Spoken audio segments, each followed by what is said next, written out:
کی بسم اللہ الرحمن الرحیم نحمدہ و نصلی علی حبیب الکریم۔ سورہ آل عمران کی آیت نمبر 43۔ یا مریم اقنتی لربک واسجدی وارکعی مع الراکعین۔ اے مریم اپنے پروردگار کی فرمانبرداری کرنا اور سجدہ کرنا اور رکوع کرنے والوں کے ساتھ رکوع کرنا۔ اچھا، پچھلی آیت میں ہم نے پڑھا کہ فرشتے نے حضرت مریم سے کہا کہ اللہ نے تمہیں تمام عورتوں پر چن لیا ہے اور تمام عورتوں پر فضیلت دی ہے۔ اب اگلی آیت میں کہتے ہیں کہ اللہ تعالیٰ نے جب تجھے اتنی فضیلت دی ہے تو اے مریم تو اپنے رب کے حضور ادب سے کھڑی ہو، اس کے لیے عبادت کرو، اسی کے لیے سجدے اور رکوع کرو، رکوع کرنے والوں کے ساتھ رکوع کرو، کیونکہ اللہ تعالیٰ نے تجھے تمام عورتوں پہ فضیلت دی ہے، تجھے پاک صاف کی ہے۔ اس کے بعد آتی ہے آیت نمبر 44۔ ذلك من انباء الغیب نوحیہ الیک وما كنت لديهم اذ يلقون اقلامهم ايهم يكفل مريم وما كنت لديهم اذ يختصمون۔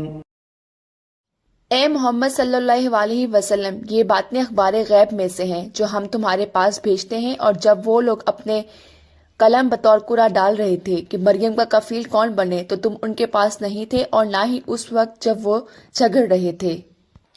اچھا، اس آیت میں جو ہے اللہ تعالیٰ حضور پاک صلی اللہ علیہ وسلم سے مخاطب ہے کہ اے محمد، ہم تمہیں کچھ غیب کی خبریں دے رہے ہیں وحی کے ذریعے، کیونکہ اب آگے جو اس آیت میں واقعہ آئے گا تو حضور پاک صلی اللہ علیہ وسلم تو اس دور میں موجود نہیں تھے نا، یہ تو بہت پرانی بات ہے، تقریباً اور نہیں تو 600-700 سال پرانی، حضور پاک صلی اللہ علیہ وسلم سے پہلے کی بات ہے یہ۔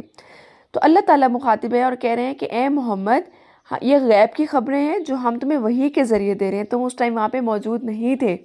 اب واقعہ کیا پیش آیا، کیا خبر دے رہے ہیں اللہ پاک کہ جب حضرت مریم علیہ السلام کی ولادت ہوئی تو وہاں پہ جو ان کے جو والد عمران وہ تو وفات پا چکے تھے جب ان کی بیوی حاملہ تھی، تو اب ان کی کفالت کی ذمہ داری کسی نے لینی تھی۔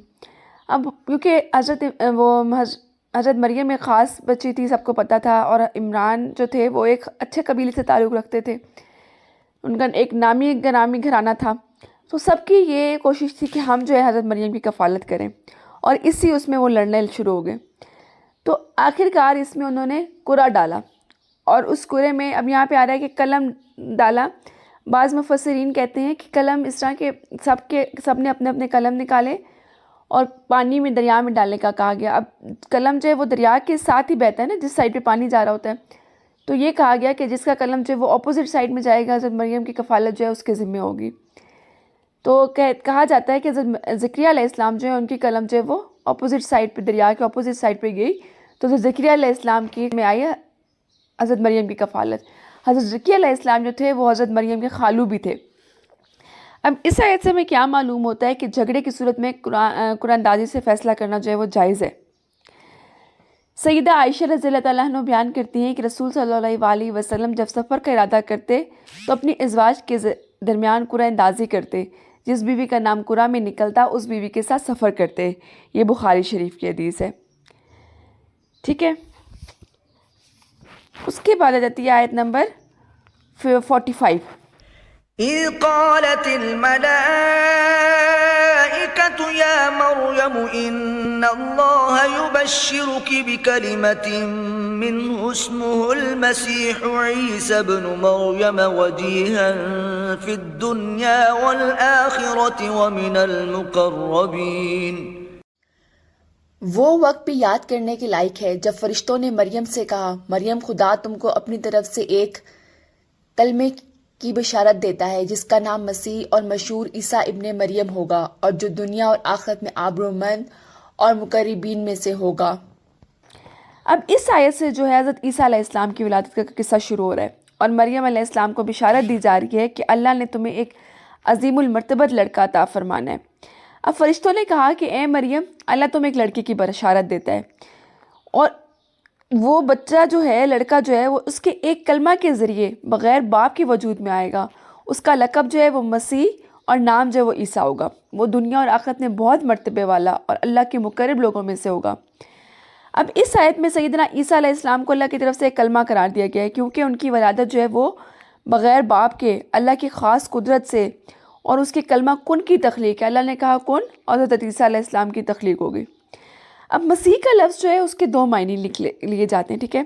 اب مسیح کا لفظ جو ہے وہ مسا سے نکلا ہے, جس کے معنی ہے ہاتھ پھیرنا, جس طرح ہم وضو کرتے ہوئے مسا کرتے ہیں. ٹھیک ہے. اب حضرت عیسیٰ کو یہ موضوع دیا گیا تھا کہ وہ بیماروں اور کوڑیوں پر ہاتھ پھیرتے تھے تو وہ تندرست ہو جاتے تھے. اب دوسرا مسیح کا مطلب یہ ہے کہ زمین کی مساحت کرنا, زمین میں سفر کرنا. حضرت عیسیٰ علیہ السلام جو تھے انہوں نے اللہ کا پیغام دور دور تک زمین میں پہنچایا, اور وہ کافی دور دور تک انہوں نے سفر کیا اور اللہ کا پیغام پہنچاتے رہے. تو اس حساب سے جو ہے ان کا لقب مسیح ہے. آج کا لیسن جو ہے ہم یہیں پہ اینڈ کرتے ہیں. نیکسٹ لیسن کا آغاز ہم انشاءاللہ اگلی آیت سے کریں گے. جزاک اللہ خیر کثیرا.